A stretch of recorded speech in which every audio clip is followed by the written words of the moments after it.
Corruption, in my opinion, is the biggest problem the world faces.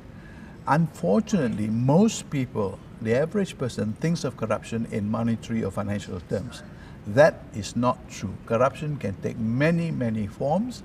Of course, the most obvious, the most common, agreedly, is monetary or financial corruption. People can be bought. I remember some 20, 30 years ago, a colleague of mine, when I was an Air Force officer in the Royal Malaysian Air Force, said to me, "Hey Daya, listen, don't act so high and mighty. You keep saying you're incorruptible. I put it to you that everybody has a price." I think that problems are real. I'm not being pessimistic. I think I'm being realistic. There's a vast difference between one and the other. You can't look at the world with rose-tinted glasses. You have to look at things as they are. Issues are issues, problems are problems. The first thing we have to do about anything of that sort is be aware of it oneself.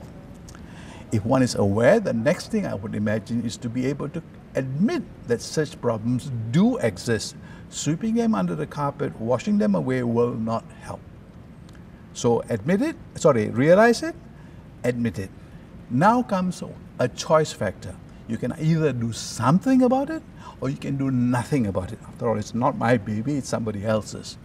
That is most unkind, it's most inhuman in my opinion.